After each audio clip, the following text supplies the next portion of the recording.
a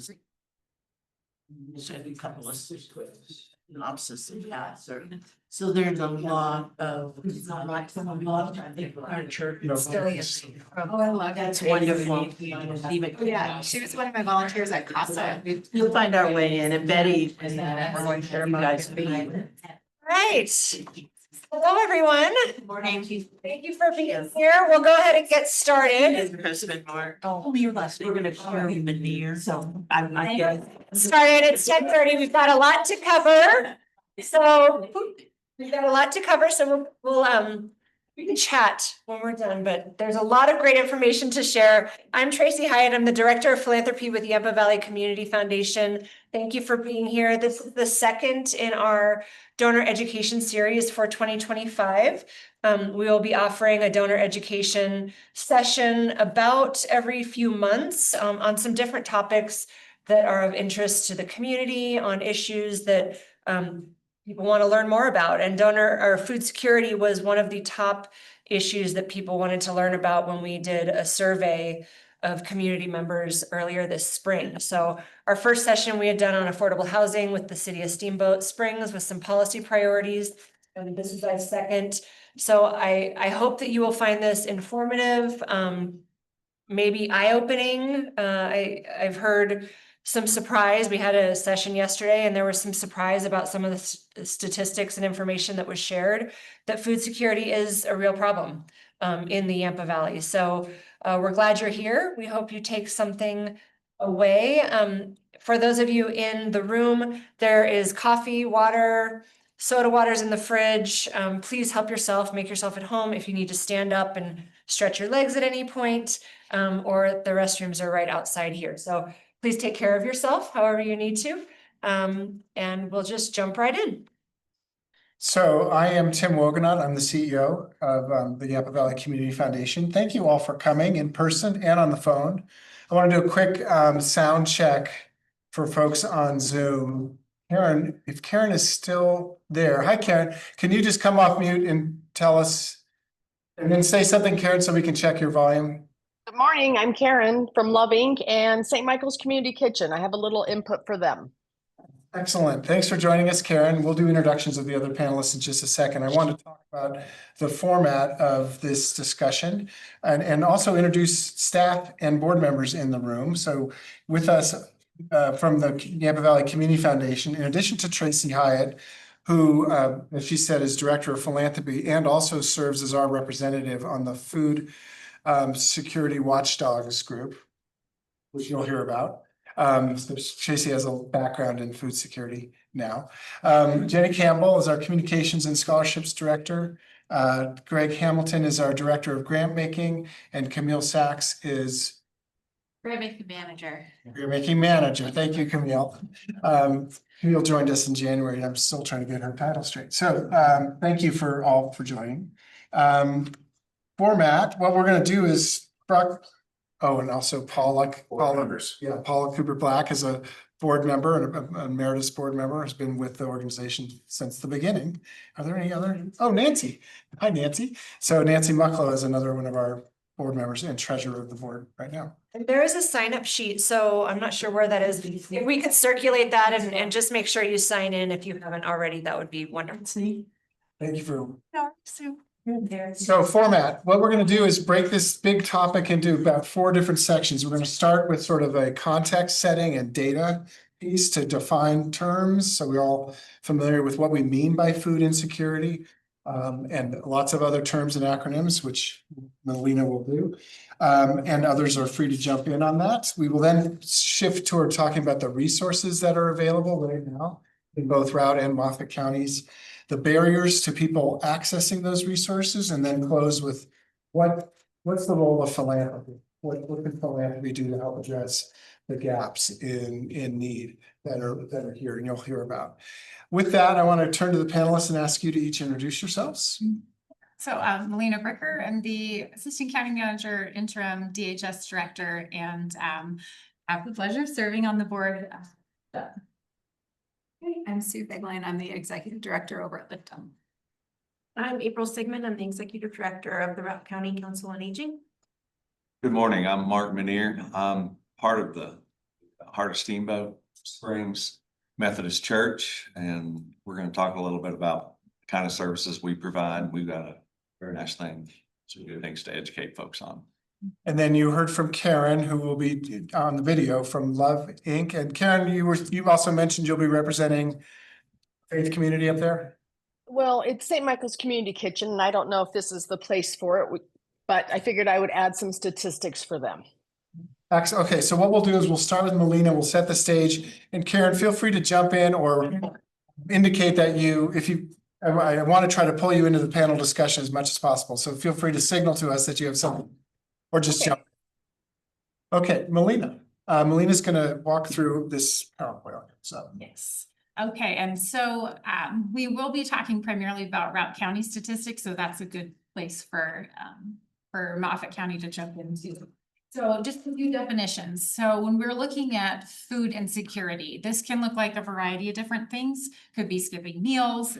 It's also largely just poor nutritional options, right? So this can be due to financial barriers for healthy, fresh food, can be due to transportation concerns or issues where it's just too far away to go to some place that has fresh and healthy food. Time constraints. There's a lot of families that are working and they don't necessarily have a lot of time to do a full shop and meal plan and sit down in the evening. And then there's just paying for groceries in lieu of other costs that are more pressing. So things like housing or medical costs, especially unexpected medical costs.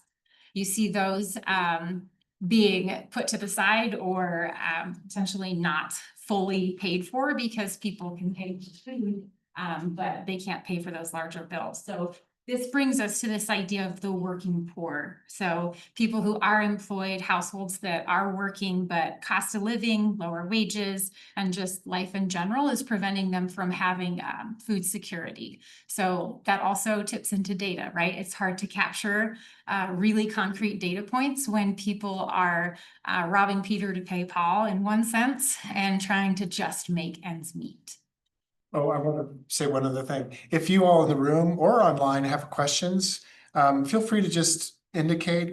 This is meant to be conversational to some extent, and these panelists are all good at shifting gears. So feel free to chime in with questions as we go. So I would chime in if I can on that screen.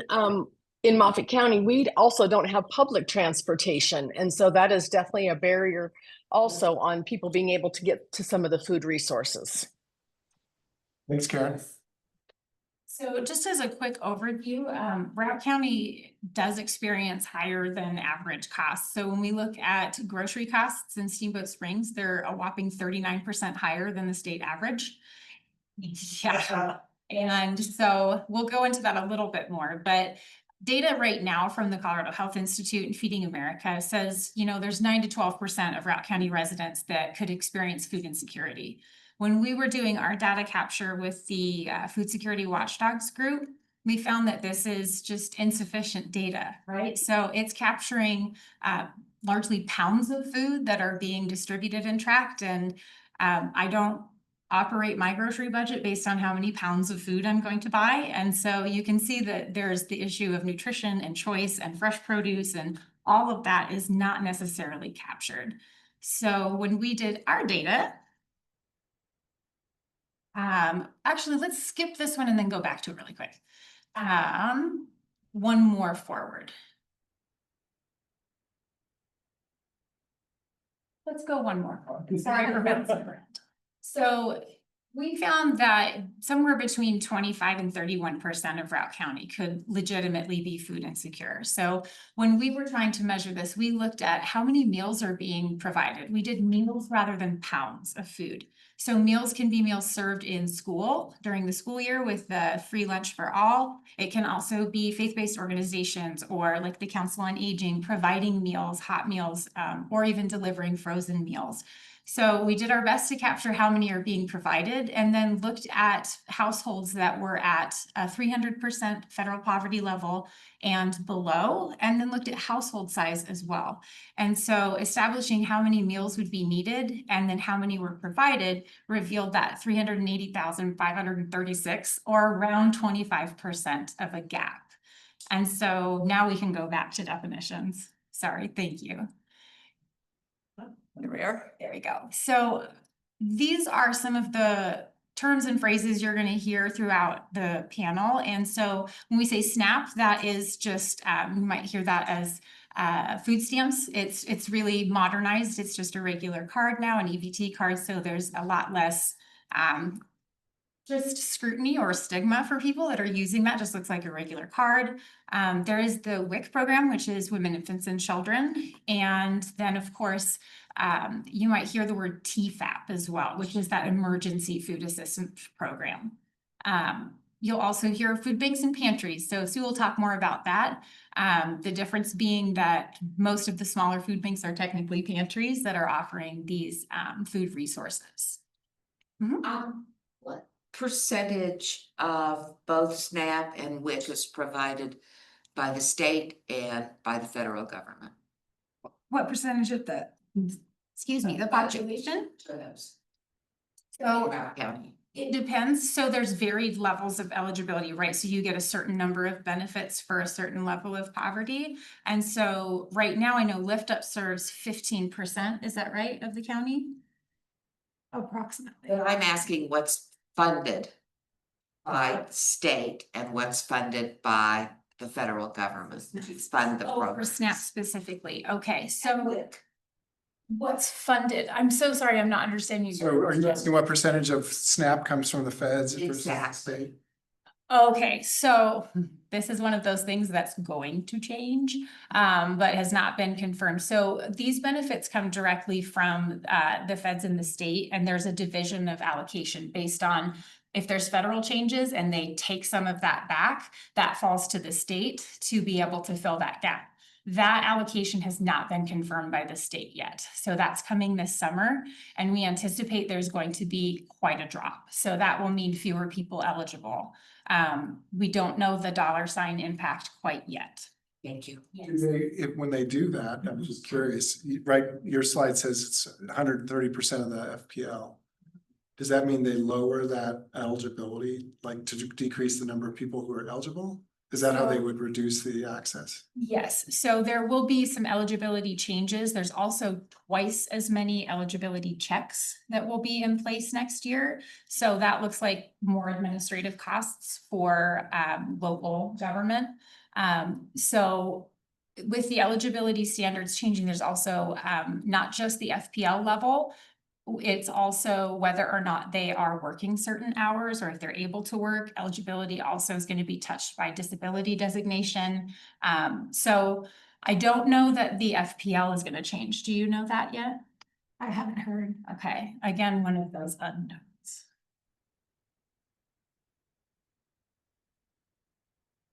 So that's just a quick snapshot. I think this is important to note because LiftUp, their eligibility criteria is 300% FPL. You can see that significantly higher than SNAP and WIC, and I think quite much higher than TFAP.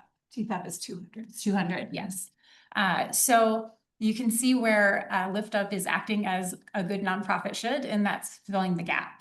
There are a lot of people that may be $2 over the eligibility standard, and that doesn't mean that they can afford groceries.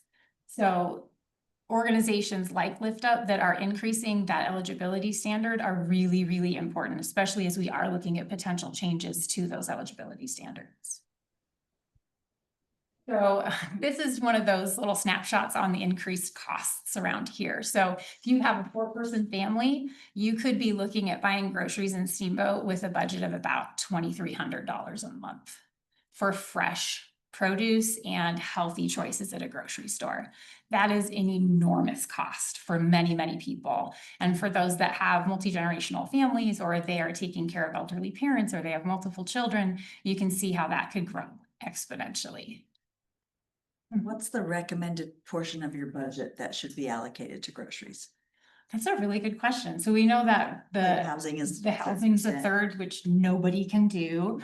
And for groceries, it's, I don't know. I don't know what the average expected expenditure is.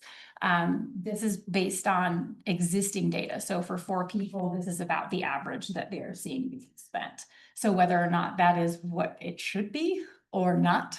My guess is that it is exponentially higher than what most people can afford. Are you supposed to spend 30% of your budget on groceries? Right. Exactly. And we can pop to the next one.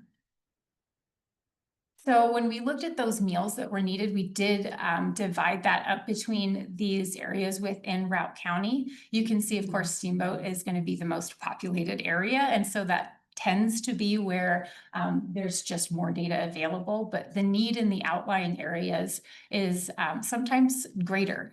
The ratio of people who can access food and nutrition is a little bit lower for those that are in those further outlying areas. Karen, do you have statistics on the meals needed like this in Craig or Moffett County? Not that I know on the total number of meals between either of the entities. Okay.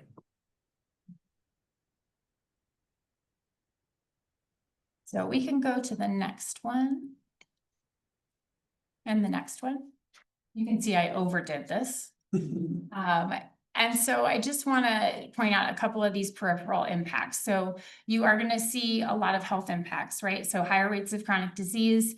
There's a lot of behavioral health concerns. And then, of course, just poor outcomes for children. If you're looking at people exchanging, you know, paying for medical care so they can afford groceries, you can see how that trickle down effect is going to impact everything. I'm not going to read everything on the slide, but you can see the peripheral impacts are what makes a little bit more complication in data collection, but also speaks to just the significant need that can be met by providing people that nutritional assistance so they can address those other areas. This little call out box there, I think, is probably a good transition to Sue. And so we have found that a lot of families that fall into this working poor category, they don't believe that they're eligible, or perhaps they don't think they are deserving of this kind of support. And so just trying to reduce stigma and communicate eligibility. So you can see there's different levels of what you're eligible for, right? And trying to diminish that perspective of, well, I know we need help, but others need it more. I don't want to go and access it. So in that vein, we're really trying to work on effective communication, making sure that we're accessing, you know, non-English speakers as well, so that we can get the message out that there are resources and there's ways to access them, and that everybody at some point will need and deserve some help. So anyone want to add to this conversation on definitions? On the data of the number of meals, I mean, just to talk a little bit about what we do during the school semester at Open Table. We cook almost 300 meals a week. And that's, of course, for like 16 weeks or 18 weeks, depending on, you know, the school. And those, what we serve out of the church, in addition, those meals always go to LiftUp and to Council on Aging and Horizons and things like that. So a lot of those meals are not just kept in-house there and given to anybody that shows up, but those other ones are frozen and also distributed throughout the city. And did your data on the statistics you just showed us, does this capture those meals as well? Okay. I was going to add, like, one of the problems with the data that you mentioned in the beginning, the data that's provided from Feeding America, for example, what they take into consideration is how many pounds of food are coming into our community from Food Bank of the Rockies, which is one of our providers. And what they're not counting is all of the food that the local organizations are putting out. So there's a problem there, and that's why it's inaccurate. And we really wanted to pursue our own data. Plus, they're usually 2 years behind. It's hard to get up to date statistics. And also with the meals served, LiftUp doesn't serve meals, as you might know. We serve, you know, it's like grocery shopping at LiftUp. And so we've discovered that the average weight of a meal is 1.5 pounds of food. So that's how we were able to calculate the number of meals coming out of LiftUp and some of the other organizations that by pounds, just to throw that in there too. And Tom, I have something to add to that for St. Michael's Community Kitchen. We cook and send out approximately 600 to 700 meals a week. And those are for elderly shut-ins. There's no qualifying. It's all based on donations. The Community Kitchen gets donations from individual donors wherever it may come from. Yesterday there was some talk about like ranchers. We get ranchers and hunters that come and will donate the animal if the Community Kitchen will pay for the processing. And those meals that get delivered of the 600 a week, 232, I can tell you, went out yesterday that were actually delivered. We had about 30 people that came in and sat down and had a hot meal. And then we had approximately 30 that grabbed a to-go container that they took out. And we do that twice a week there. If there is any leftover, they do get given to Love Inc. If it works out time-wise. Okay, thank you, Karen. You're welcome. Leave the data, any questions about kind of definitions, data, that kind of stuff? This is, Put together, we can send out to everybody who RSVP'd for the, or signs our little sign-in sheet. this is Sandy Stenmark. Can I ask a question? Do we have data on eligible but not enrolled in SNAP and WIC, and as well as the child nutrition programs like summer meals, CACFP? Are we reaching people with those federal dollars? Does that really vary by location? What do we know about those opportunities? Yeah, so eligible but unenrolled is one of the areas that we do want to focus on. And so that's part of that messaging. It is a harder number to track down. A lot of it's based on census data and household size. And again, those eligibility standards change across programs. So someone who is eligible for, say, LiftUp may not be eligible for SNAP. So when we say eligible but unenrolled, there is a gap. And it's pretty hard to track down that number. I would say from the DHS perspective, when we have people come in, we are looking at eligibility across all programs. And so, but the problem is they need to come in our door. And so we can't get necessarily that eligibility information without a formal application. So the only thing we'd have to rely on is like previous census data. So I don't have that gap for eligible but unenrolled for each program, but it's certainly an area of focus when it comes to marketing, communication, and messaging. Thank you. So let's move to you, Sue, to talk about the resources that are available. Start the conversation, everyone chime in. Sure.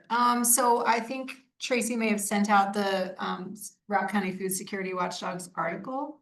And so the Watchdogs are a group that we started about 3 years ago. It was really an initial meeting with April and Becky Slamel, who used to be at Heart of Steamboat, and I, just kind of talking about some gaps we were seeing and cool things they were doing together to provide transportation to get meals to people and things like that. And so out of that grew this group called the Routt County Food Security Watchdogs, or the Watchdogs. And we've got numerous entities in this group. We meet every other month and we talk about gaps that we might be seeing, anything that's coming down the pike. So we have members from LiftUp, Department of Human Services, United Way, the Health Partnership, the Council on Aging, Heart of Steamboat, Public Health, Northwest Colorado Health, Integrated Community, the Community Foundation, and then some volunteers like members of the public.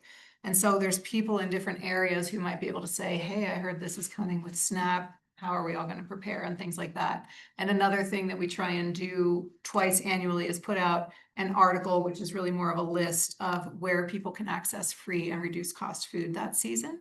And we've also translated that into Spanish and send it out far and wide. And so it lists all the resources where people can access food. So the Heart of Steamboat and Holy Name do congregate meals, which is fantastic.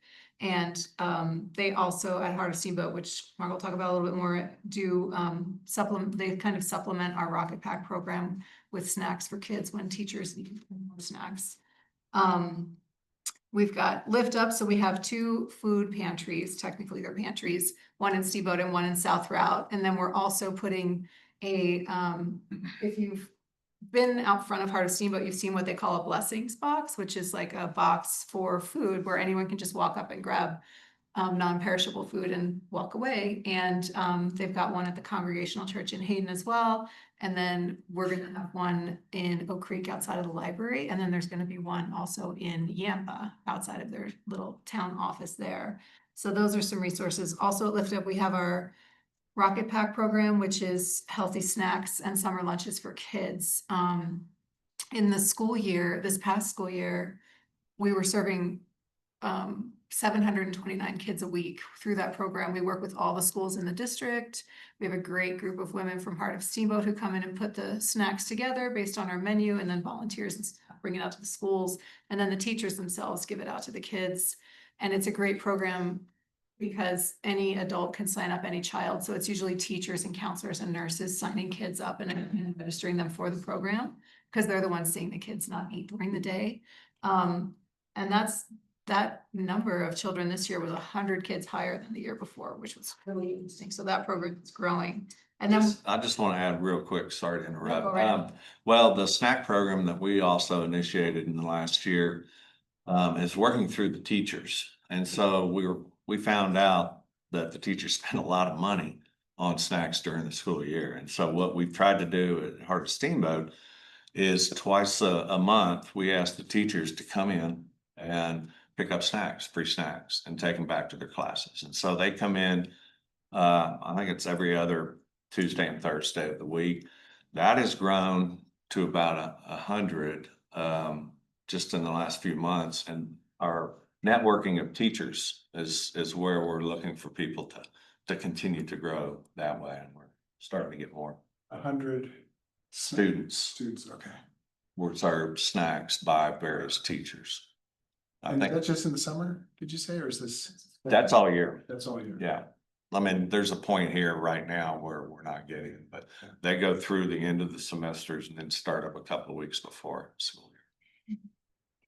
So I have a question about the blessing boxes. Who stocks those?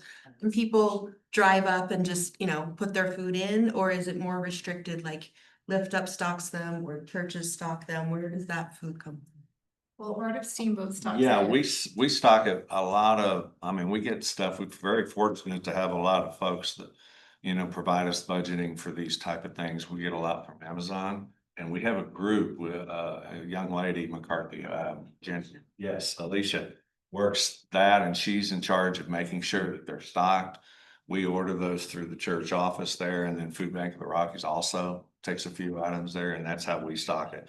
And so we have volunteers that go out there once or twice a week just to make sure and see what you got in there and kind of work on. So let Start. me understand. So it's stocked by the church. Yes, Church members monitor it. yes. But do you take direct donations to purchase the food? Of course, yes, we do. And when we've got such a giving community here that, people do designate donations through the church to either the snack program or open table program and various things like that as they see fit. And then the other And then boxes? the other ones, the Hayden Congregational Church stocks theirs through the church. The ones that we're gonna have put down south, in Oak Creek, LiftUp will be stocking it through a grant from the Moniker Foundation. And then in South Routt, the Moniker Foundation is working in conjunction with Yampa, the town of Yampa. And the town will be stocking it with funds through the Moniker Foundation. We're with the Hayden Congregational Church, and we do stock a very small blessing box, and we can't keep up with it. I mean, we fill it up and it's That's where gone. we learned about it, yeah. Yeah, and so we're getting a grant also from the Moniker, and we depend on donations, and then it's between us to stock it. So it's tough because it's always empty. So we're gonna find out more success and drain off of that. It works really well, and there's times of the year that thing is stocked every other day. The problem for us is we have no other food source. It's a small box like this, and that's the only thing we have in Hayden. So what we try to do and are just grasping now is we have people who think that's the grocery store. And so they'll come in and wipe out the whole box.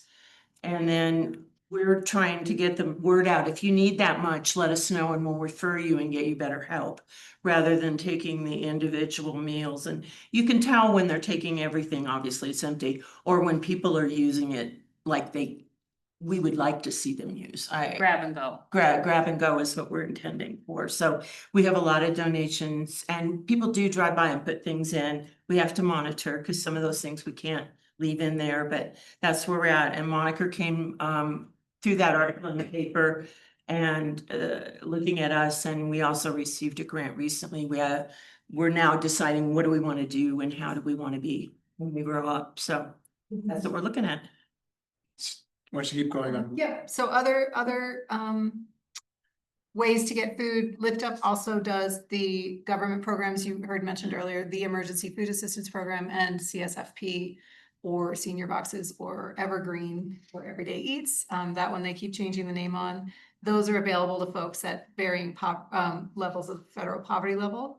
And then we have a grab and go section in the front of our food bank where anyone can just walk in and grab food and walk out. And we stock that mostly from food from the grocery rescue program because it's highly perishable, and or when you do grocery rescue, you have to take whatever food you're given. So a lot of sugar, and the rest of our food bank is a point system. So you get a number of points per family member and can shop, and each food item has a number of points. So we don't want people to spend points on sugar necessarily. So we put all those cakes from City Market and cake pops and croissants from Starbucks and everything up and grab and go, but we try and have fresh produce as well.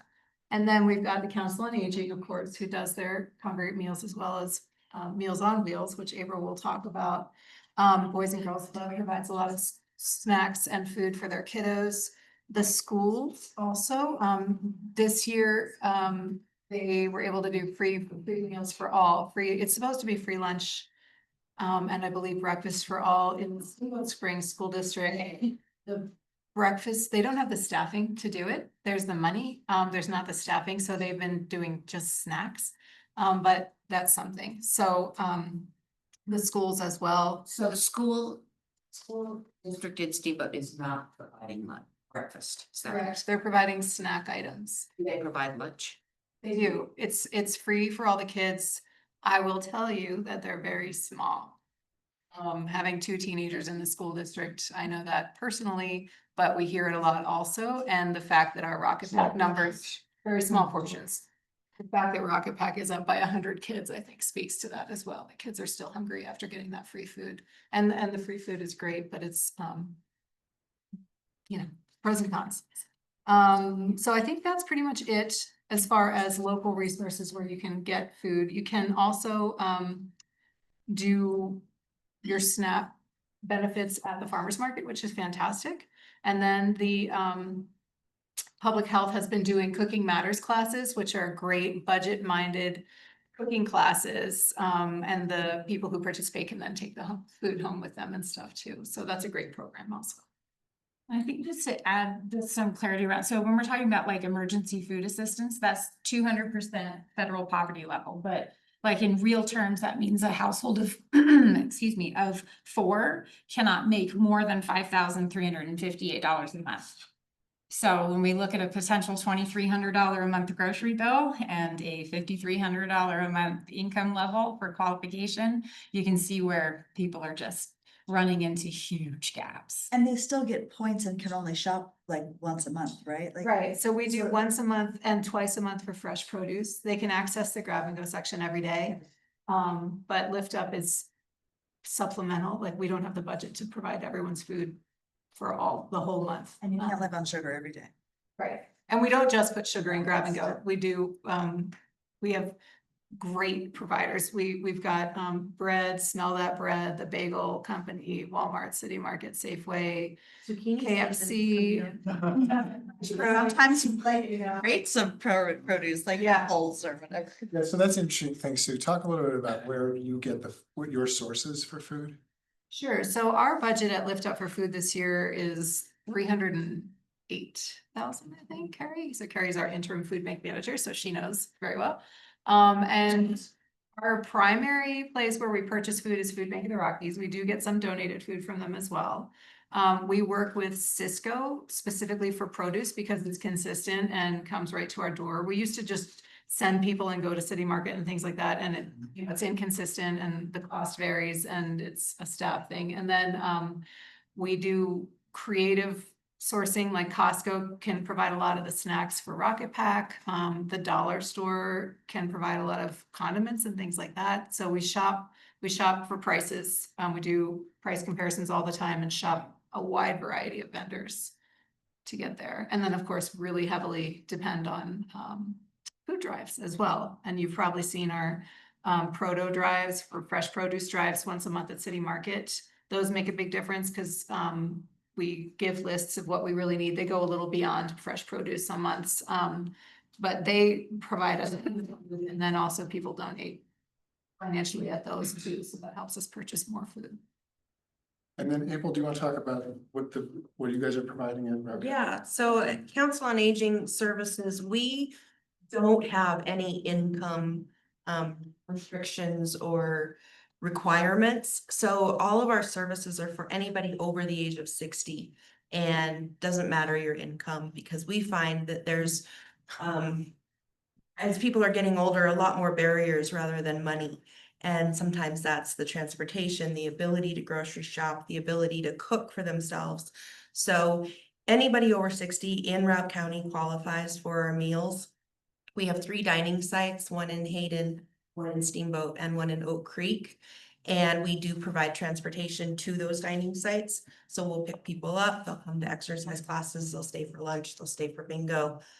So we try and eliminate that barrier of transportation for people who it is more difficult to get out of their home, whether it's because of a medical condition, maybe they're on oxygen, they're just not strong enough to get out. Then we deliver meals. So we deliver meals all the way from Deponus to North Routt and about halfway up Rabbit Ears to Hayden. And so we're delivering about 100 meals a day right now. And then our dining sites, we're seeing anywhere from 20 to 35 people that attend those dining sites. And we do provide twice a year, it's called an emergency blizzard box. So it's like a non-perishable box for days. And I think we've only had to cancel meals a couple times in the 10 years that I've been doing it, where drivers couldn't get out. All of those delivery methods are volunteer based. So they pick up the food either at the community center in Steamboat or in Oak Creek, and then they drive a route and deliver maybe between 8 to 12 meals in an hour and a half. And so that's a hot meal, all, temperature controlled. And all of our meals are analyzed by a nutritionist so that they are getting, all of their dietary nutritional needs met. There's always a tossed salad or a green salad and a protein and a vegetable. In 2019, we delivered a little over 9,000, or we served over about 9,000 meals. And this year we're on track to do 20,000 meals. So in 5 years, the population of older adults in our community is exploding. I think awareness of what we offer and the need has really grown. So we're seeing a lot of referrals from the medical community. Someone who might move here because it is a great active community to be retired in, but then they have a physical ailment, they go to the hospital and then they're recovering. So that's a point for our home delivered meals. People can do it on a temporary basis. Maybe they've been discharged and they only need these meals for maybe a couple of months because it's hard for them to get out or to cook. So people, right now we're seeing a lot of people for 2 or 3 months, and then, they get better and they're able to do their own thing. So. Karen, do you want to jump in on this conversation around resources in Moffat County? Yep, sure. We have a regular food bank here called Interfaith Food Bank. They're open about 4.5 hours a week on a Monday, Wednesday, Friday, an hour and a half each time. And it's, I guess you'd say, clients can use that 3 times a year, and they will give more if needed, but they try to limit it to 3 times a year. And it's all done by a nutritionist, and it's lined out on exactly what the caloric intake should be for each family member. You don't have to qualify. And then Love Inc. is a food bank. We do TFAP. One of our big things this year is we expanded our hours. And so before we only used to distribute twice a month, and now we do it 3 days a week. A person is eligible every 7 days to receive TFAP. We also do the grab and go, kind of like Sue has on fresh produce. Love Inc. does some of that and St. Michael's does that, and they kind of partner. So for example, this week we got a ton of grapes, and so we've shared it with Boys and Girls Club, with St. Michael's Community Kitchen, and with Love Inc., trying to use that product before it goes bad. We also distribute the senior boxes, Evergreen, Everyday Eats, whatever you want to call those. We obviously have SNAP and WIC here also. Meals on Wheels is done through our senior living, Sunset Meadows. So Meals on Wheels is ran through there, and people do have to pay for that. So sometimes that's a barrier. As we said yesterday, they're working on, Karina's working on the Totes for Hope versus the Rocket Packs, but we used to do a backpack program for kiddos. There was some discrepancy between the school district and the distribution, so they're working on that. So I really like Steamboat's way they're doing it. They also do getting the TFAP to table, which is a cooking class. So people get this TFAP food, which happens to be right now collard greens and black beans, and don't always know how to cook with them or what to do with that product. And so they're working on this TFAP to table cooking classes so people can actually utilize what they're getting. Northwest Colorado Health does kind of like, I'm thinking it's maybe part of like the Council on Aging. They do every week where seniors come and they exercise, they have a meal. They do pay for it, but I think it's voluntary. I don't know that there's a barrier that if they can't pay for it, I'm not 100% sure on that. So we have a lot of different entities and we try to spread out. So St. Michael's Community Kitchen does the food rescue also. So on Tuesdays and Thursdays, the people that come in to eat can take food that could be outdated soon or came straight from the grocery store. We also get from Food Bank of the Rockies at all these entities. I think I covered everything. Karen, I had a question. Yes, sir. You mentioned the food bank there, but I thought you said that people can only use it 3 times a year. Yes, it's Interfaith Food Bank. They don't like that to be a barrier, so they will try to serve you more, but the food that they get, they feel that they can really only be able to help 3 times a year. Okay. An interesting thing, note that was mentioned yesterday is that Love Inc. or the food resources in Moffat County serve about 30 to 35% of the Moffat County population. So they have a very high rate of food insecurity in Moffat County. So a great need there. And Love Inc. does not have a food budget. So they don't purchase any food. They only distribute the amount of food that is provided to them by Food Bank of the Rockies, which is based on It's TFAP and senior boxes. That's what they're. Yep. TFAP and senior boxes. So I can't remember the numbers she shared yesterday, but it's something like they get food for 432. 432, but they need to serve 600. Yeah. So that's go ahead, Karen. And St. Michael's Community Kitchen, they have a food budget, but theirs is all based on donations that come in. They don't do grants. They don't do there's no data. There's no statistics. They don't collect anything. It is all what comes in goes out. It gets spent on food. It gets spent on containers, all volunteer ran. And I'll be honest, food containers are a big expense. I don't know if people realize how much it costs to get the food containers that get delivered that go along with your 700 meals a week. Okay, so that's a good opportunity to start talking about the barriers. We've got obviously some significant gaps in getting food to people that need it. So what are April, you're going to start this one off, right? So some of the barriers to people receiving things that they might be eligible for, we touched on a little bit, but just the stigma of needing food, needing help, that's a big barrier that we're really trying to work hard to overcome, so that people feel comfortable, getting the services that they're eligible for. Another barrier that we've touched on a little bit is transportation. So whether it's, somebody that relies on the bus line and so they can't have a grocery cart full of food and they're buying in little bits, that's often more expensive. So transportation creates a barrier. Funding sources is a barrier. The question yesterday, and I think on top of everyone's mind is, what's gonna happen with federal funding? So that's kind of an unknown, for us right now. Initially, there was a proposed budget that was gonna be a huge cut, and then that got revived, so we're not looking at a huge funding cut for food. We're looking at more of a funding cut probably in transportation, and then some of the higher levels of service, like the ombudsman service, the adult protective team. So not necessarily services that Council on Aging provide, but more of a DHS funding. So about 30% of our funding is state and federal. We usually have a 2-year contract and we know what we're gonna get for that 2 years. So we'll see where that goes. But just the cost of food going up for us as providing, if we're trying to provide the same amount of food to more people and it's costing that much more, that's a barrier. Cost of living in Steamboat we've touched on as a barrier. So there's quite a few barriers that organizations are seeing as well as that individuals are seeing for obtaining the food.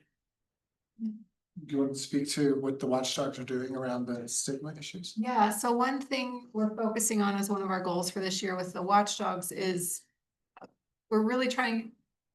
So basically you saw the number 300,000 something, 300,000 something meals is the gap. But if we suddenly stocked our shelves with that much food at LiftUp, it would just go bad. And part of the reason is a lot of people at 300% or lower of federal poverty level don't even know that they qualify for the services. And then also there's a stigma of thinking, someone else needs this more than me. I'm not going to go use that.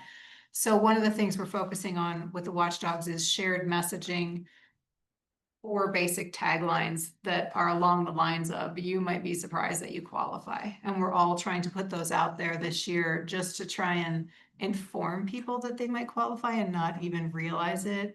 I know personally, I have more than one friend who are teachers who have been totally surprised when I tell them, oh, the income level is this, you should check it out. I don't know their income level, but I just put that out there and they're always surprised, like, oh my gosh. And so we want people to use the food bank to offset other funds to be able to use those funds elsewhere or save them for a rainy day or whatever it is. It doesn't have to be the poorest of the poor or desperately hungry to come in. We specifically serve that income level for a reason. And so that knowledge alone is problematic. And then we talked yesterday also, like, language can be a barrier as well. It's not so much at LiftUp. We have Spanish speaking caseworkers. We're about to start using WhatsApp. We have Spanish speaking staff and volunteers and Spanish. I'm targeting Spanish speaking because that's over 50% of our clients. But I know with the church, that's been problematic. Yeah, with Open Table, we've really tried to reach the Spanish community. We've used integrated community to help. And we started to see a little progress, but in this environment now, it's just gone totally the other way because they just don't know who's going to be there when they go in. And so until I don't see any change in the immediate future, but that's always been one of our issues. We've hung up posters in Spanish and it helped.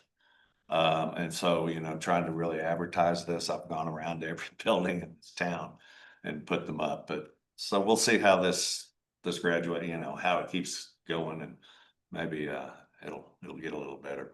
Have you seen a decline in Spanish speaking, in the Spanish speaking population using LiftUp services? We haven't, but it's really hard to track. Like we use a database called Link to Feed, and it's really hard to track, like, did this person come each month? And then to do that for all of our Spanish speaking clients.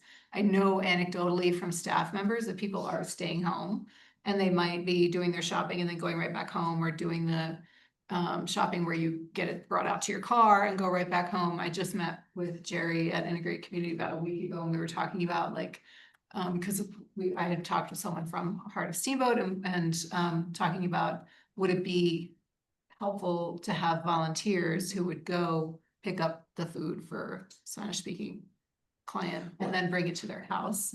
If the shopper paid for it and then the volunteer just went and sat in a little parking space and got it delivered to the car and then took it to their house, things like that, like just trying to get creative to make sure people are eating, because we haven't seen a drop in our numbers, but we're not sure you know, who's staying home and who's not. And I can't blame anybody right now. I just want to make sure that they eat, you So know. is that something that's being pursued with Jerry? I mean, where did that conversation go? Is that? Yeah, Jerry was gonna talk with Vicky, his deputy, because he's abroad right now, and they were gonna talk about that and take it from there. I was just thinking, is there capacity or ability to do some sort of Meals on Wheels for, you know, our immigrant community? Right, and I think part of the issue might be signing up for something, right? Yeah, Like a mistrust with really registering for anything, right? yeah. And I would say from Loving side, it's the same thing. We had, when we merged with Church of Destiny, as Karina talked yesterday, the two people that ran that were Spanish speakers. And so they brought their following with them. And I think there was trust built and confidence and friendship. And they are out for a medical leave. And so Health Partnership has graciously sent us a Spanish interpreter. So that's been very helpful. But our population definitely changed in the last couple of months, and now we're just starting to get some of them back again. And I don't know if it's the climate, the political climate, who knows, but we're trying to rebuild that again to get them to feel comfortable to come in and use the resources that are there.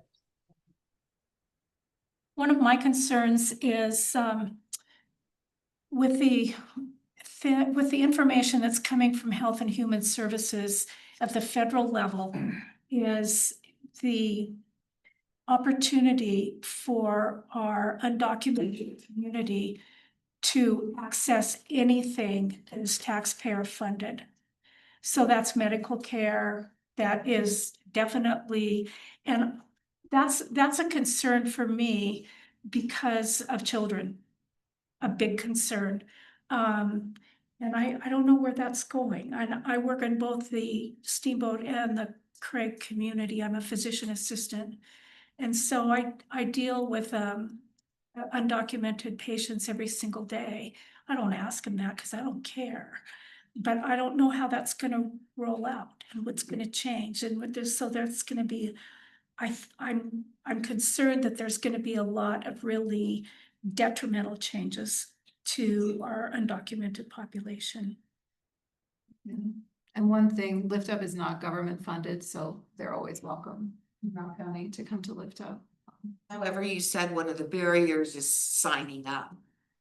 And how do you aggregate that barrier and have someone be able to deliver food to that person and assuage their fears? And their fears are not unfounded. Yeah, I mean, like I said, we're gonna start using WhatsApp to communicate with our Spanish speaking clients a lot more about what we've got going on. And what we've found through our client surveys is that the primary way that someone has found out about LiftUp, particularly in the Spanish speaking community, is word of mouth from friends. So we're hoping that, and we work closely with Integrated Community, who are in touch quite a bit with our Spanish speaking population. We're hoping that to reach the people we need to reach through others, knowing that it's a safe space, it's as safe as we can make it.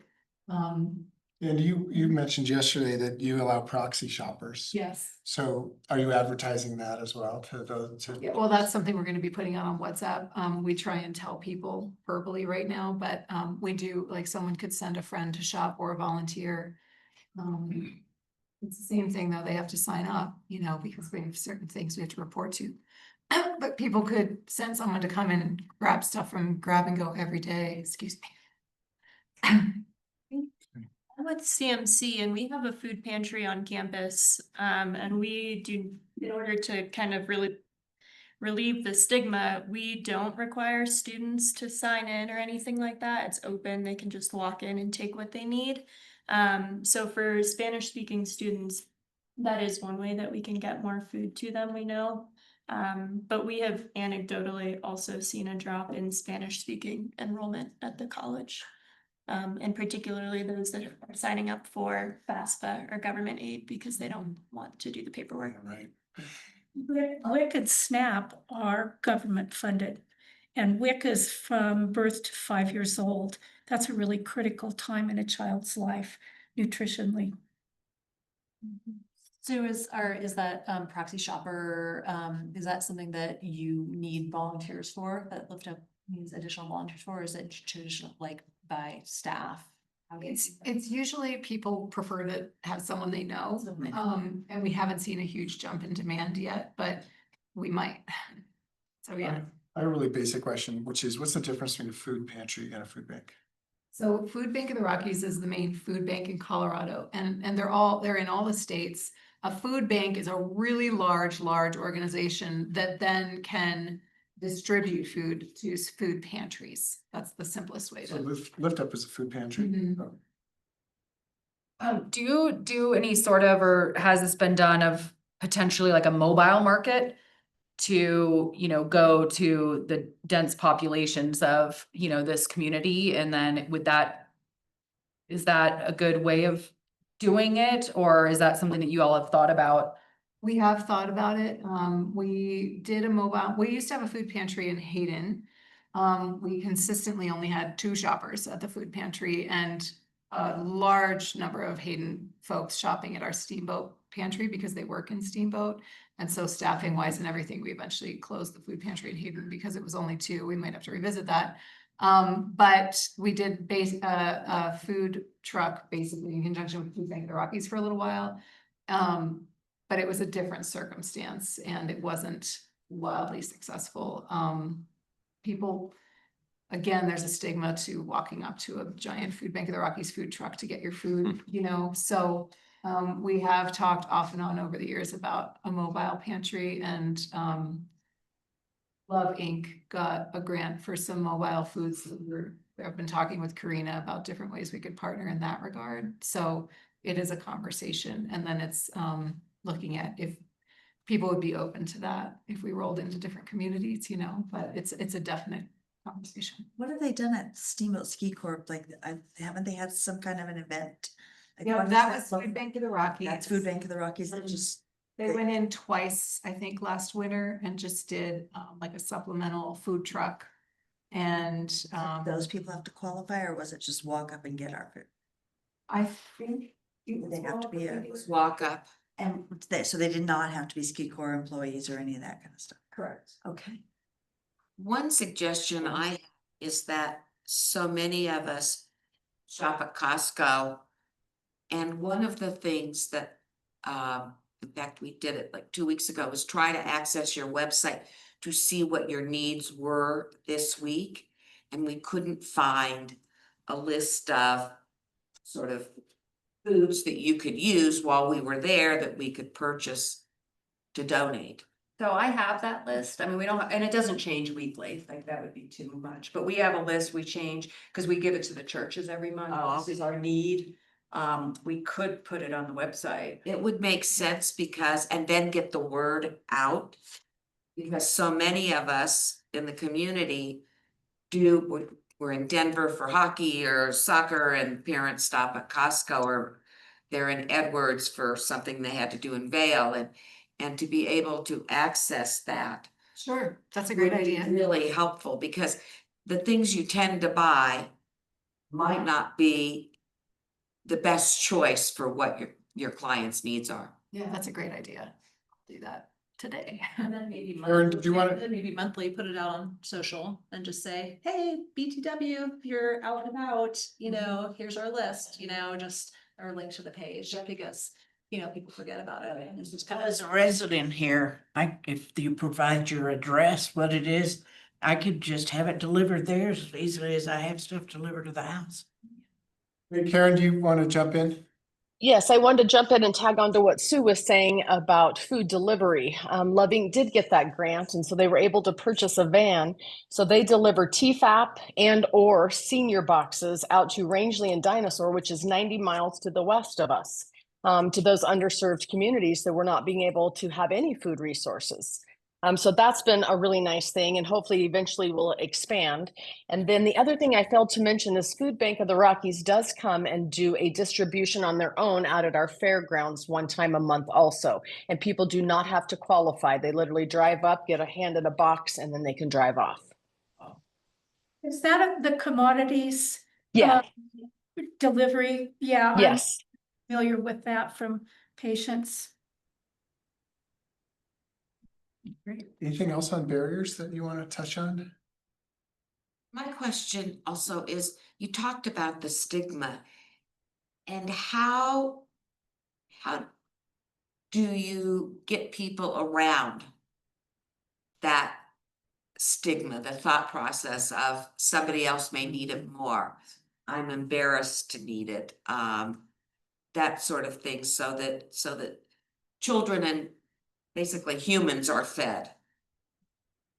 I think the Council on Aging does a great job of having activity, or, already there, and then they can access those things. So it makes it's exciting to go do, Gairong or whatever, and then they have a meal, or I think those are really good tactics, but it depends on what your population is. Can't have a volleyball court at LiftUp and then, have a food distribution afterward. I don't know, like, it just seems like what you're doing at Council on Aging is a great thing for that population, and I think that we've seen a shift in the last few years, and with our numbers increasing, it is part of that social environment.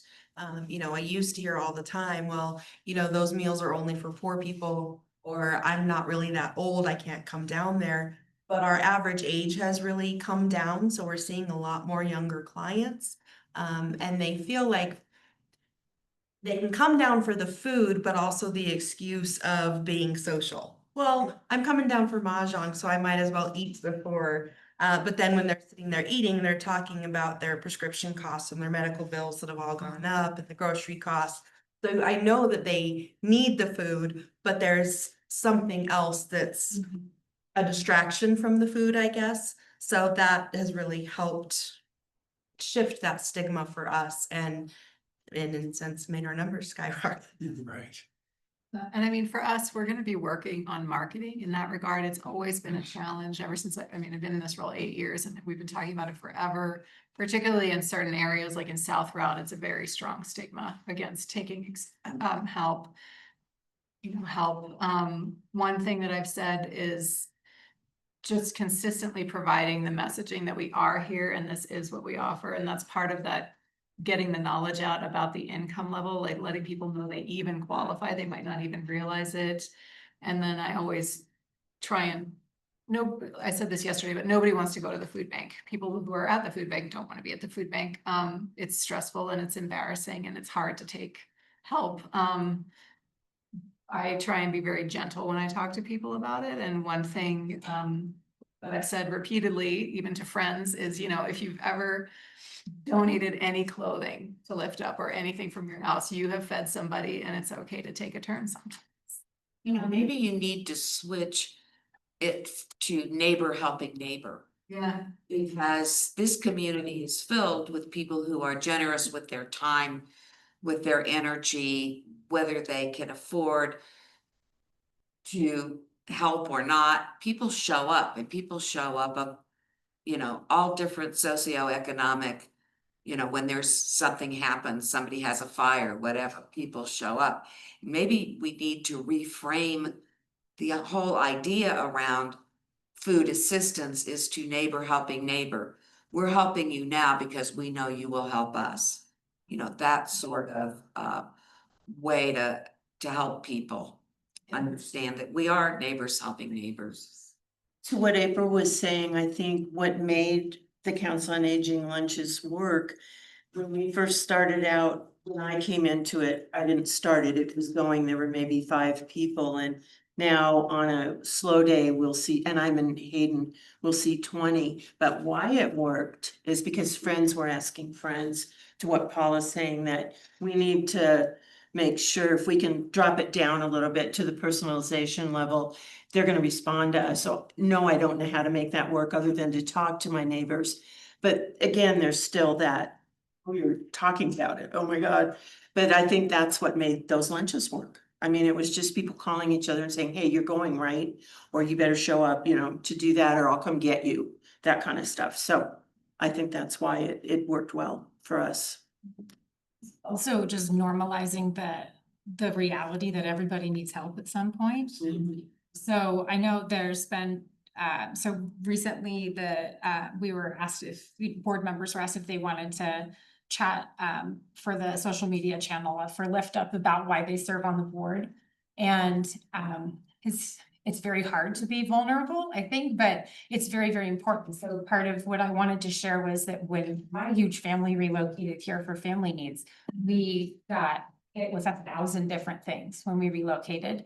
And I'd been in social work my entire life, and to be on the other side of it, realizing we have 5 mouths to feed, that we just can't.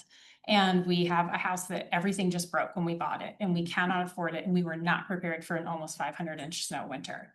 And so if it wasn't for LiftUp, or just that short period of time to restabilize our family, we would have been in a far worse situation. It may even have fractured our family. And so being able to share that and do so in a way that says, and we don't need LiftUp services anymore, but that's why I'm serving on the board, is because I know this will happen to someone else.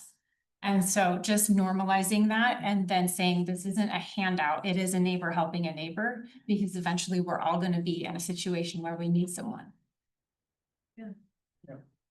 Carrie, I know you've got, if you feel free to chime in, Carrie manages the LiftUp food bank, so.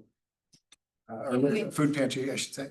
Well, we call it the food bank, so, but, I think the stigma piece, you know, I mean, we have a really nice food bank. I mean, it's really nice. Lovely. We have people who come and say, you know, I've been to them across the country and yours is the best. So there is some of that a lot of talking, especially with the Hispanic community, they will, you know, bring in a friend. They're all often bringing in friends. So there is a lot of word of mouth to that. But the people who come in, you know, we have lots of people who get tears in their eyes, you know, like I didn't think I'd ever need this, but they came in. So I like the neighbor helping neighbor aspect to it. And a lot of older people, especially older men, it's hard to get them in, you know, they'll come in, they'll be very timid, they'll be, you know, so there's a pride issue, you know, so. What about like really encouraging everybody who comes in to, like, is it a possibility to have them fill up a bag for someone else, like this neighbor helping neighbor, you know, without having to sign up for it? Like, would they be able to, like, if they were, oh, please fill up a bag and take it to someone who you know needs it, then maybe when they receive that, or even, you know, if you aren't sure if they need it, but you think, you know, like, just to help out, like, you know, grab an extra bag for someone, and then maybe it would help draw them in, just once they receive that resource, you know, that they might see what foods are there, or, you know, just to kind of break that, you know, from We have to people. think about that, because we do have to keep statistics, and we only can support Routt County. I mean, it becomes a budget issue too, and a duplication of services, so. Yeah, like we have to report everything. And so people do have to qualify and live in Routt County. They could do that with grab and go. They could grab food, grab and go and take it with. Maybe that's the way to start the conversation. If somebody comes in for grab and go, you could say, oh, do you have a friend? Take a bag for them. Yeah. That's how we do it, St. Michael's. Oops, sorry, am I talking? Go ahead. That's how we do it, St. Michael's and at Loving for our grab and go section. We serve a decent size of our unhealthed population. And so sometimes they'll come in and, you know, they may have a friend in need, and I see them at both places. So you can build that rapport and say, hey, do you have anybody that maybe could use some of this food? One of the barriers for that is they don't have anywhere to keep it, but they can take smaller bags with some fresh fruit that they don't always get, and share them amongst themselves. So I know that, you know, like I'm a canner, and so we have this whole master food safety advisor group. And so when LiftUp has like a pallet of apples that's the size of this room, like we go and help and, you know, make those kind of things. But I think from that, I had never had an occasion to go to the food bank, but when you go and you experience that, then it's easy to feel like it's a comfortable place, you know? And so I think the more people who can do that and understand that it's like, you know, they're coming in and spending points, and it's responsible, and it's it feels respectful to the people that are shopping there. And I think everyone should get to experience that, not just when you're unhoused or have a, you know, an emergency situation. And I think the more that everyone could experience the food bank, then it might normalize or take away some of the stigma of that. Because I truly have. I've gone in and gotten apples and made applesauce, and then, you know, given them to friends or whatever, because I can't give it back to the food bank. They can't take home canned things and put them out. But I feel like those are some things that, everyone, just everyone could go do that and experience it, and that really helps to take away. So you cannot take home canned food, is that correct? What about the grab and go? Can you put it in the grab and go? Well, it would have to be done by, in order to do canning stuff, you have to have taken cottage foods training, and it's like to sell at a farmer's market or anything. And I don't even think that you guys could probably take. Yeah, cause when you came in last year, I checked with the health. Right. Did that. So and that's why because I was like, oh, this would be really cool. If you guys did have 80 million apples, we could take some of them and give the gift back kind of thing, but it can't be done that way. So you kind of have to do it, like giving it to neighbors, or I have some older guys that I just drop canning by, and they love it, and that's all good. But I'm just saying that the experience in itself of just going there, just everyday people going there, it's a good thing, and you guys do have a really cool thing going on there. That we've done with that is almost just like maybe a field trip. Or we take our clients on field trips and we'll go to the Steamboat Art Museum, we'll go to Fish Creek Falls. We've a couple of times done, we're gonna do a field trip to LiftUp and just do a tour and walk through and watch the whole donation process to the thrift store process. And so getting that person in the door for the first time so that they can see what's available, we saw a big increase in people being willing to sign up for benefits. And another thing that might be a great outreach to do with businesses, and almost do like staff education field trips. So rather than just saying, well, here's what you qualify for, but to do a field trip and see the building and learn about everything. It's not putting it on the client or the staff member to be like, oh, you need this, but then they go in the building and they see it and they go, oh. Yeah. So it's almost like coming in to our facility to play mahjong and stay for lunch, but once you've seen it, it's a lot more comfortable. Quick question. So, I heard a statistic once that 60% of Americans are a $400 event away from being unable to meet their basic needs. So if your car breaks down, that's the money that you were going to spend on food, but you have to fix your car. They wouldn't necessarily qualify on the FPL so what kind of resources or what kind of help could someone who's just in an immediate kind of short-term crisis, what resources could someone like that get? Well, we do emergency financial assistance. And so does the church. Yeah, we partner with the church and with many other organizations locally, but that is to help somebody in a crisis situation who got knocked off of their regular self-sufficiency, or if they were on the path to self-sufficiency, and it's just a short-term assistance, whether it's housing, utilities, medical bills, mental health, and other things. And then we pay their vendor. So if it's a rent assistance payment, we pay the landlord or the medical company or whatever it is, and hopefully that can get them back on track. And whenever we do those cases, we strongly urge them to utilize the food bank as well. Okay, where do you get the funds for those, to fund those assistance program? It's all grants and donations and thrift store sales. So That's Question about, it seems like does the thrift store have stigma? I feel like that's a little different. The people that will go in there and shop, and I'm just curious if there's some way of people that come in there of, greeting, and they're already so close to that food bank, of, potentially having a greeter, like one of the volunteers, that is really friendly and welcoming, and a Spanish speaker, kind of really walking them to, or just like having that conversation to bring them into the door of the food bank. Is that something you guys? The IKEA experience, right, where you have to go. Yeah, you have to go. To shop. Yeah. Once you check in, you can't check out. Well, part of it is the thrift store is open to everybody.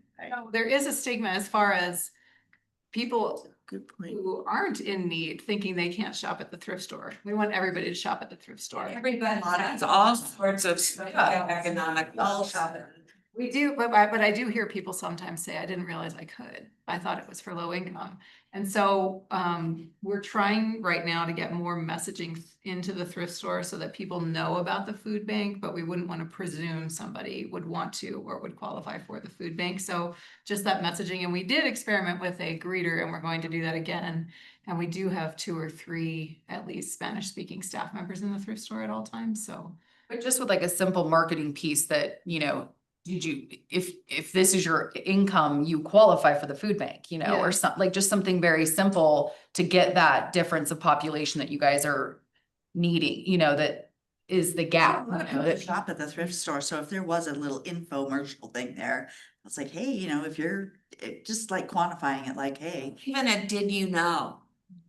yeah, we are definitely working on that right now because we've had all different signage. And I think part of the problem, which Carrie knows well from the food bank, is people are oversigned, like they don't even see the signs anymore. So and we have a TV that flashes the messaging above where people check out. And we have like, when you check out, you can give a donation if you use your card. So we have these little different ways that are being ineffective. And we're working with our community engagement committee on more effective ways, not only for that, but also for letting our current food bank clients know of all of our services and make sure they know everything that we offer, because sometimes people don't know even though they're in there regularly. So we're working on it, but I like that idea. And then maybe having the income level there, you know, just very simply, so that it's obvious, like, oh.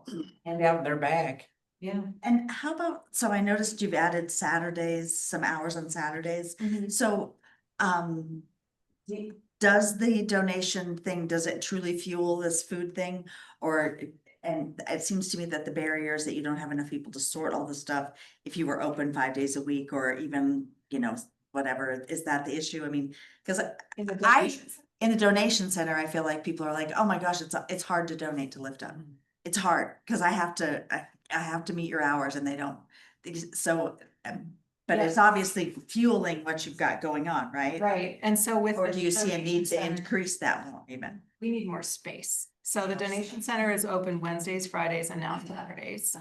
And if you've ever been in there, there's bins that hold all the bags, and those bins, we had 800 bags last week on Friday. Those bins will go to the ceiling, and then we have to start putting stuff onto the truck, which is a pass-on truck. For what it's for is for items we can't use that are ripped or stained or torn, and they go to a nonprofit in Canyon City called New Horizons, and they work with a rag market and they can recycle certain items, so it's not going in the landfill. But we are looking at trying to expand in the near future because there's literally, like, we have taken bags and filled the conference room. We'll have bags in the different offices. There's literally not enough space. And then if we had more space, then we would have the space to have a few more staff and volunteers physically sorting everything as fast as they can. And then we would have space for more intake. So it's a great problem to have. It's a very generous community, but we can't be open every day because there'd be nowhere to put it. And so then also, are you saying that some of the bags, like, you don't even get a chance to sort it? You just put it in the truck and send it out because it does. Those are few and far between, but that has happened to the point where every bin is full. The conference room is literally full. And we don't want to close. So we just put it on the truck because it will go to good use. They pay us $1,750 a truckload and it goes about every 2 weeks. So it's an income stream as well. So that's Yeah. good. Okay. And then to your first point, the thrift store does help fund the food bank, just to. That's right. But I'm just saying, like, does it completely, or if you were able to add, you know, more days, then that would truly expand your budget for the food bank, right? Right. We need more space in the donation center and the thrift store to be able to put those goods out. And you do a nice job of, like, the display in the thrift store is great. So we need to go to the online. Karen, let's go to you first, and then Sandra, we'll come back to you. I just want to give Karen a chance to jump in on this. Go ahead, Karen.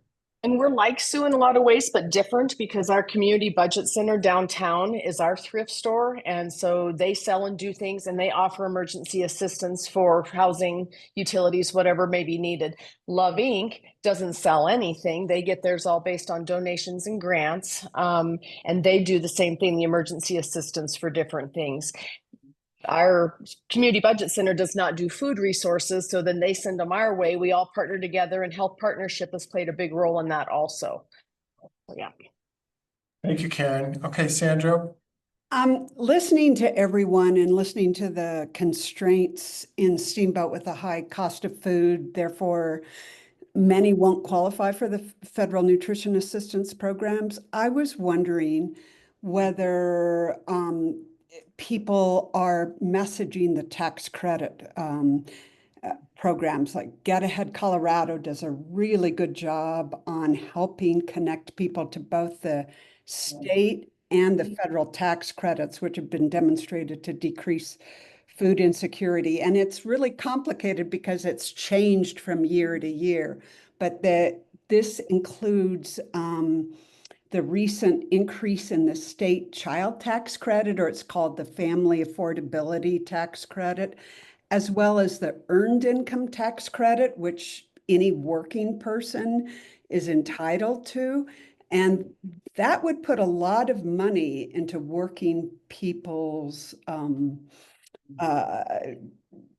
checkbook. So I think it's something worth. Isabel Dixon at the Colorado State Economic Group does a lot of work on this, and she may be an interesting contact and resource. And they have throughout the county's VITA sites that help people fill out their tax applications and do the check boxes for tax credits. I think it's something to think about as far as a resource that we've been trying to push in other areas because we're so worried about child food insecurity and child poverty.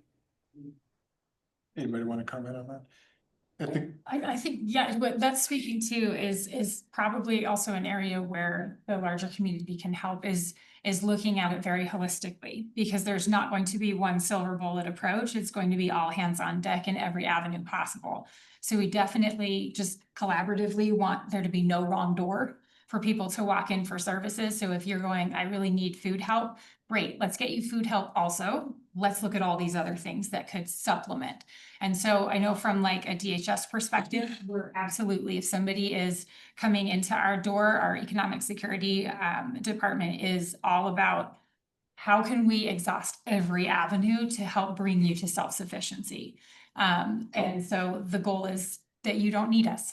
And so I think that speaks to the larger problem, is that it isn't going to be just a huge dump truck of money into one area. It looks like unrestricted donations so that entities can really plug in the money where it needs to go. It looks like getting something up on a website. So when you go to Costco, you can grab all those necessary items. So I think that exactly what you are saying is accurate. And I think that's the approach that community organizations and governmental institutions need to take is no wrong and all points of access. And that goes for donors and even grant makers as well. Because we're kind of the front line, like we all kind of see the need. And so being able to be trusted with the communication of that, and then also the distribution of all of those goods and services, I think it's pretty important.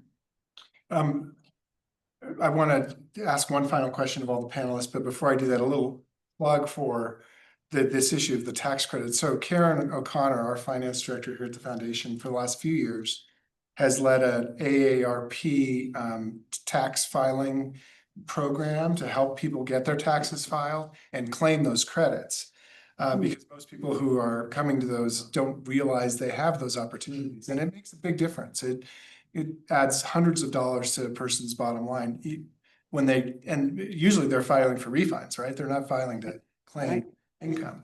So just that's one of those ways that makes a difference. So Please volunteer for. I was just going to say we need volunteers for that, and thank you, Carrie. It's a great program, and Colorado's had a lot of senior credits the last few years. So these seniors who normally don't file tax return because they just get Social Security have walked away with their, getting $1,000. You're right, and we explained to them what was sitting on the table, and since COVID came out and all the credits that came back from the feds and the state, I think we figured out there was around $6,000 over the last few years.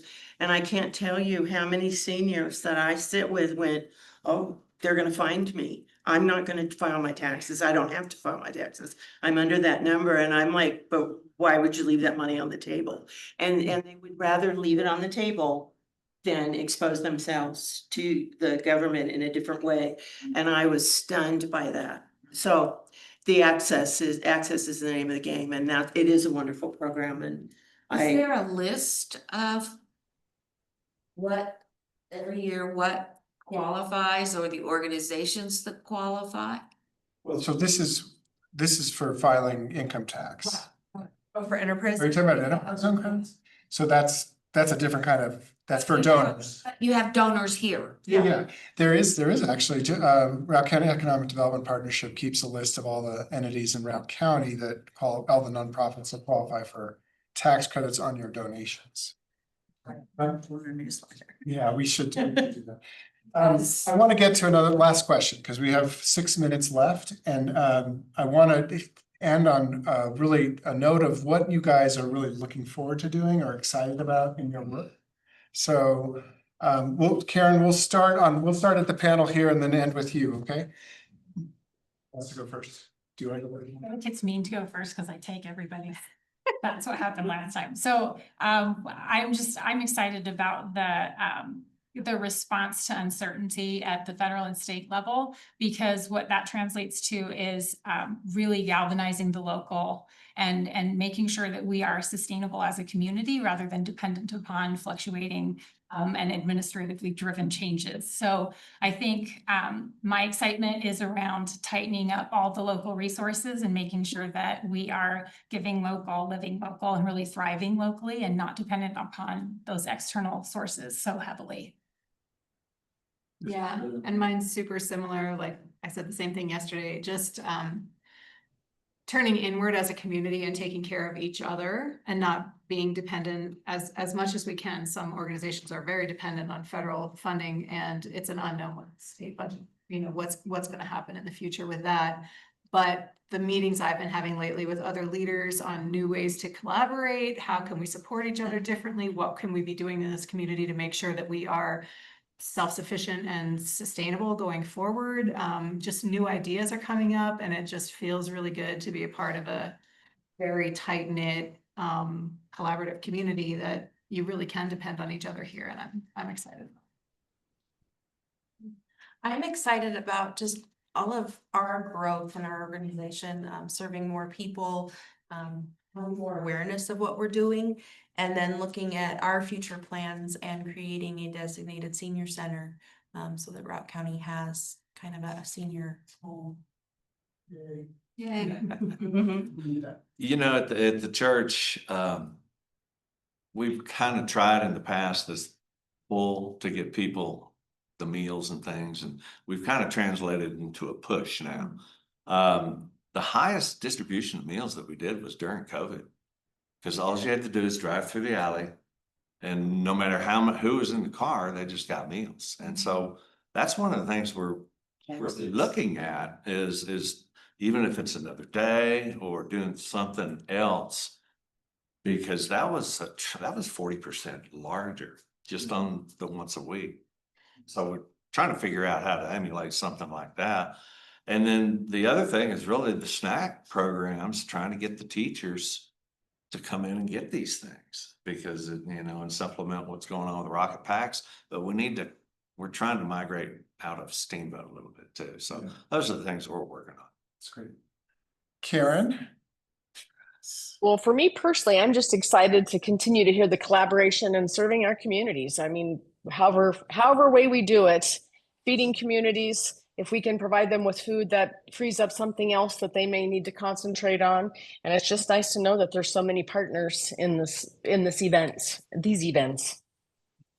Thanks, Karen. So philanthropy in our view is all about, it's not just about money and donations. It's also about the time that people give to support the nonprofit community, or the talent that you all offer. So I know a lot of you are already volunteering. We've already heard about that. There's clearly opportunities for more volunteerism with all of these groups.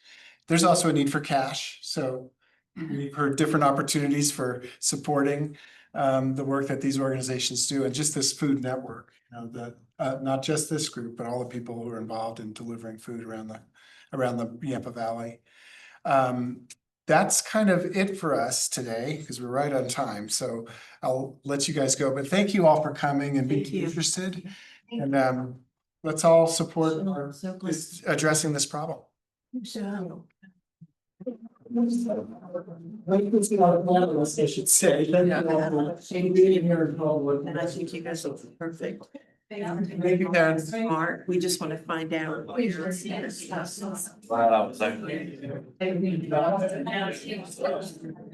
And I got this, yeah, I said like on that survey, I was like. Yeah, and I'm not buying you a beer. See, I know.